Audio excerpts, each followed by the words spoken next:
ce temps-là, Jésus descendit de la montagne avec les 12 et s'arrêta sur un terrain plat.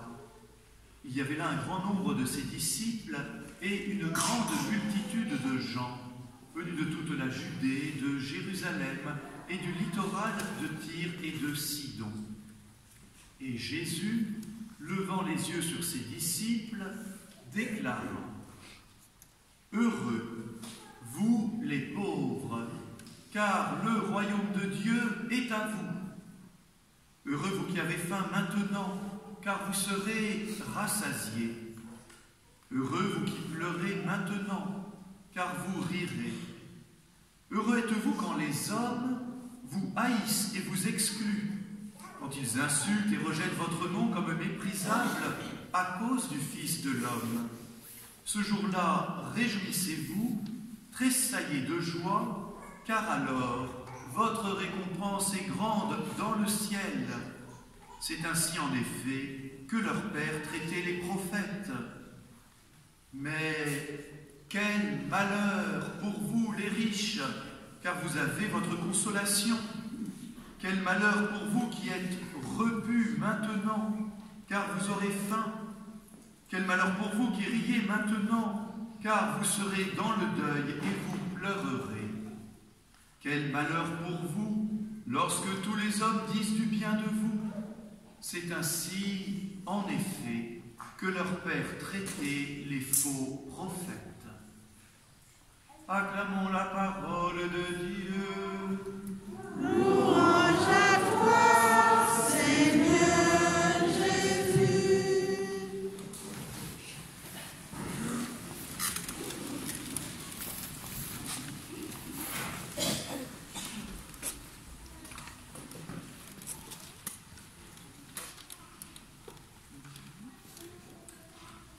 Quand j'étais jeune adulte, voilà, je participais à un groupe d'évangélisation dans la rue. C'était à Paris, près de la gare Saint-Lazare, près de Saint-Louis-d'Antin. Beaucoup connaissent cette église. Alors on était envoyé par le curé, on était dans la rue et souvent on lisait l'évangile du dimanche, puis après on essayait d'intéresser les passants et de discuter avec eux. Et un jour, l'évangile du dimanche était celui que nous venons de lire.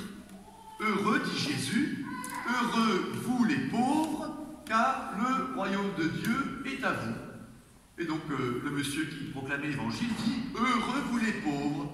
Et à ce moment-là, on entend derrière lui une grosse voix qui dit « Heureux vous les pauvres, t'as qu'à t'y mettre, tu verras ».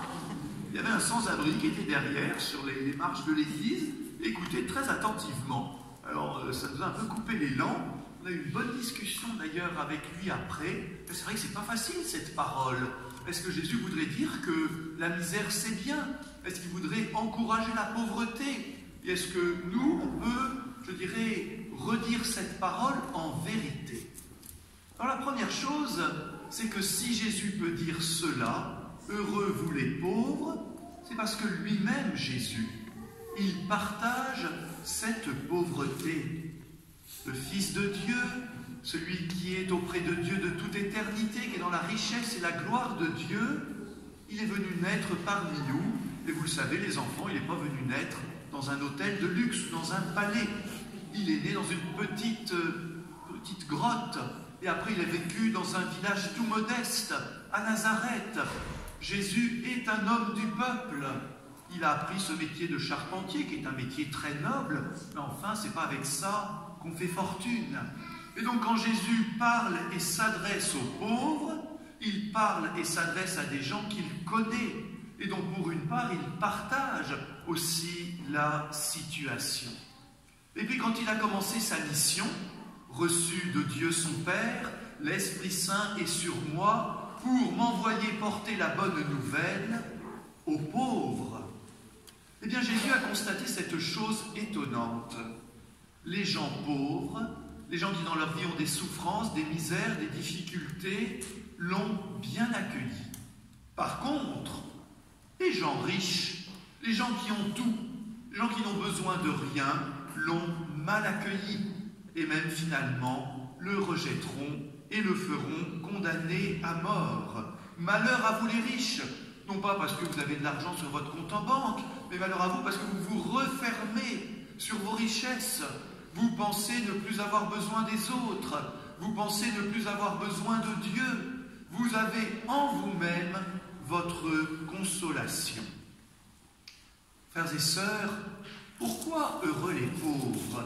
Pas parce que la pauvreté serait une bonne chose, mais heureux les pauvres si cette pauvreté ouvre notre cœur et nous permet d'accueillir ce que Jésus vient nous donner. Heureux les pauvres, car le royaume de Dieu est à vous. C'est la promesse de Jésus qui lui permet de dire qu'ils sont heureux, ceux qui ouvrent leur cœur, ceux qui accueillent les grâces et la bonté de Dieu. Et le pauvre accueille mieux que le riche. Et celui qui dans sa vie a des faiblesses, des failles, des pauvretés, accueille le don de Dieu avec générosité. Alors qu'est-ce que c'est que ce royaume de Dieu? Le royaume de Dieu, c'est la présence de Dieu. Le royaume de Dieu, c'est le monde qui change complètement. Dans le monde que nous connaissons, les pauvres sont tout en bas de l'échelle sociale, comme on dit, et tout en haut, il y a les riches et les puissants. Dans le royaume de Dieu, c'est l'inverse. Les pauvres sont aimés de Dieu d'une manière première. Ils ont la première place dans le royaume de Dieu. Rappelez-vous, au temple de Jérusalem, cette femme pauvre, cette pauvre veuve qui n'avait plus dans sa poche que 2 pièces d'argent, 2 euros on va dire, et bien plutôt que d'aller acheter sa baguette et de manger ce jour-là, elle a mis dans le tronc du temple de Jérusalem les 2 euros. Et Jésus l'a vu. Et Jésus a dit à tous, cette femme a donné plus que tous les autres. Les riches, ils ont donné de leur superflu, ils ont donné 50 euros, mais dans leur portefeuille, il y en a 200. Cette femme, elle a tout donné. Alors comment est-ce qu'elle va manger? Comment est-ce qu'elle va manger? C'est Dieu qui la nourrira. Elle a mis sa confiance totalement en Dieu. Elle sait que Dieu va la secourir. Eh bien, dans le royaume de Dieu, ce jour-là, cette femme pauvre a la première place.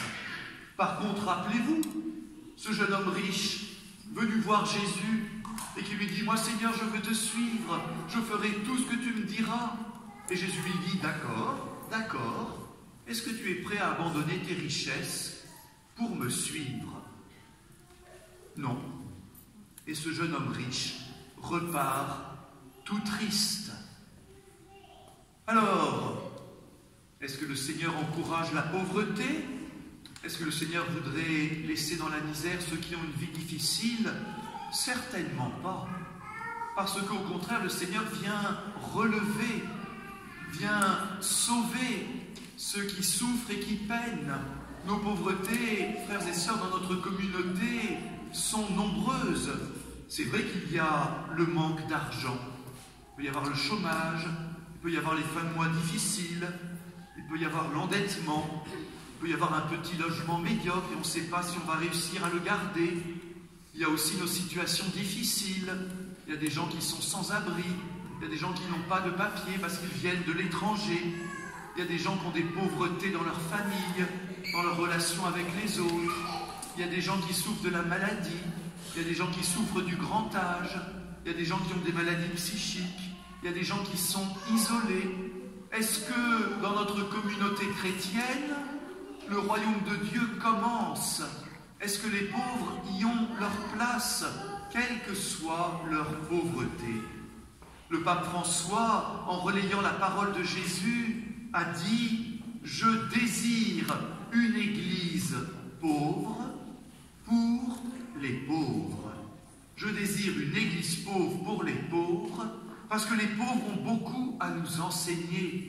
Par leur propre souffrance, ils connaissent Jésus souffrant, et il est nécessaire que nous les écoutions. » Alors je vais raconter une histoire qui est vraie, que j'ai vécue dans mon ancienne paroisse à Nanterre. Il y avait une paroissienne qui aimait beaucoup Jésus, ça c'est sûr. Mais cette paroissienne, elle avait une pauvreté rude. Elle était, comme on dit, folle. Elle souffrait d'une maladie psychique. Et folle, elle pouvait l'être vraiment certains jours. Alors elle venait à la messe, puis parfois, elle commençait à hurler dans l'église. Voilà, elle se levait, elle était au fond, puis elle commençait à hurler. Alors elle disait des choses bizarres, puis comme elle m'aimait bien, parfois elle criait « Père Franck, je vous aime !» Comme ça elle faisait. Alors ça réveillait tout le monde, c'était super, voilà. Alors les gens disaient, mais Père Franck, il faut l'expulser, il ne faut plus l'accueillir. Mais d'autres chrétiens disaient, non, non, on va l'aider, on va l'entourer, on va l'aider à participer à la messe. Alors des fois on est obligé de lui dire, ton état ne te permet pas d'assister à la messe, mais reviens dimanche prochain, tu iras mieux. Et cette femme avait un grand amour de Jésus. Alors parfois c'était un peu voyant. Elle pouvait se mettre là juste devant, et puis elle se mettait à genoux, elle commençait à prier. Ou alors parfois elle se mettait même complètement par terre pour dire que, voilà, elle n'était rien devant Dieu. Alors les gens étaient très surpris. Une fois même, pour la communion, il fallait la contourner pour aller communier. Alors c'était un peu particulier, mais on l'aidait. Cette femme est morte assez jeune, finalement, parce qu'elle avait également une autre maladie. Et j'ai toujours pensé que, en l'accueillant, en lui donnant toute sa place dans notre communauté dont elle faisait partie, elle était tout autant paroissienne que les autres. Eh bien, il y avait un peu plus du royaume de Dieu, parce qu'en l'écoutant, on était aussi édifié, même si parfois ce qu'elle disait pouvait être bizarre. Alors, frères et sœurs, je voudrais bien qu'à Bagneux, dans cette ville qui est mélangée, dans cette ville cosmopolite, dans cette ville où il y a des pauvretés et des richesses, qu'on donne toute leur place à ces frères et sœurs, et ils sont là, vous êtes là, dans cette assemblée, et que nos pauvretés ne soient pas des choses à cacher, mais soient le chemin par lequel Dieu nous remplit de sa richesse, et qu'on puisse écouter le témoignage des uns et des autres, et qu'on puisse laisser place, parole, à ceux qui vivent des difficultés, qu'on n'ait pas l'impression qu'il faudrait les cacher pour être mieux acceptés ici. Ici, frères et sœurs, nos richesses n'ont aucune importance devant Dieu. Notre statut social n'a aucune importance devant Dieu. Ce qui compte devant Dieu, c'est l'amour dont nous voulons être remplis. Et nos pauvretés sont vraiment un chemin par lequel Dieu vient à notre rencontre, non pas pour nous maintenir dans une pauvreté, mais au contraire pour nous relever, pour nous faire grandir et pour nous donner ce royaume de Dieu. Amen.